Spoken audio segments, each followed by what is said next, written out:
యుక్త నిద్ర నిద్రా బోధస్య. నువ్వు నిద్ర ఎలా పోతున్నావు ఇది కూడా గమనించుకో అంటున్నాడు. ఎప్పుడు వండుకుంటున్నావు, ఎప్పుడు లేస్తున్నావు? ఇప్పుడు మీ అందరికీ ప్రశ్న ఇది.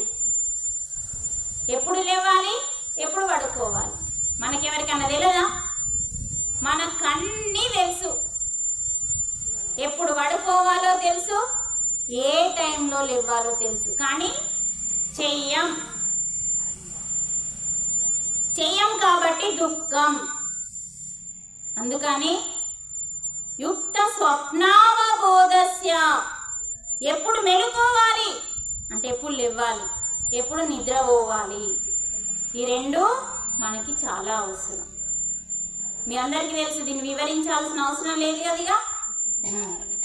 ఎప్పుడు పడుకోవాలో తెలుసు. టీవీ సీరియల్ 12 దాకా వస్తే 12 దాకా బిగ్ బాస్, ఇంకేమో అడ్డాలు బిడ్డలు, సుమా అడ్డ వస్తుంది కదా. ఇలాంటి అన్నీ కూడా చూసుకుంటూ మన నిద్రని పోగొట్టుకుంటే మన శరీరం తొందరగా కృష్ణార్పణ. అందుకని శరీరం వజ్రకాయంగా అద్భుతంగా ఉండాలంటే నిద్రని పెట్టింది ప్రకృతి మాత. నిద్ర ఏదో రాత్రైందనో నువ్వు అలసిపోయినావనో పడుకోవడానికి కాదు, ఈ శరీరాన్ని రక్షించడానికి. నా నిద్ర కూడా పోకపోతే తెల్లన్నాక ఆలోచిస్తూనే ఉంటావు. అప్పుడు ఏమవుతుందంటే నీ శరీరం కుళ్ళిపోయి కుంచిపోతుంది, ప్రాణశక్తి వెళ్ళిపోయి మన శరీరము తొందరగా పాడైపోతుంది. మన శరీరం తొందరగా పాడు కాకుండా ఉండాలి అంటే సరి అయిన నిద్ర. ఆహారం కంటే చాలా చాలా ముఖ్యమైనది నిద్ర.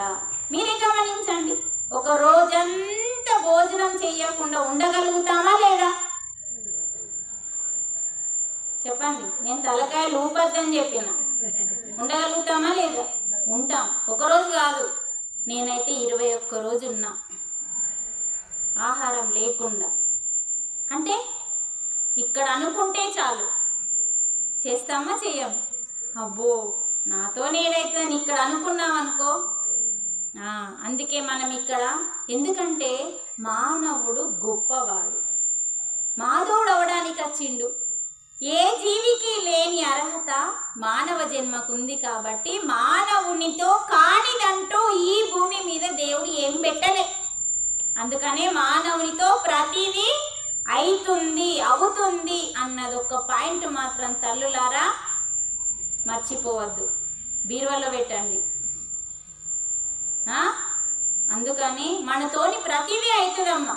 ఈ రోగం పోగొట్టుకోవాలంటే కూర్చో, ధ్యానంలో కూర్చో, వెళ్ళిపోతుంది. ఈ సమస్య పోవాలి, ఆ సమస్య పోవాలి అంటే నాకు జ్ఞానం కావాలి. ఆ సమస్యకి భయపడి మనం పారిపోవద్దు. సమస్య వస్తే మనని చూసి సమస్య వారిపోయేలాగా ఒక శక్తిగా మారాలి అని చెప్తున్నాడు మనల్ని. అందుకని నిద్ర మన శరీరాన్ని రక్షించడానికే. అందుకే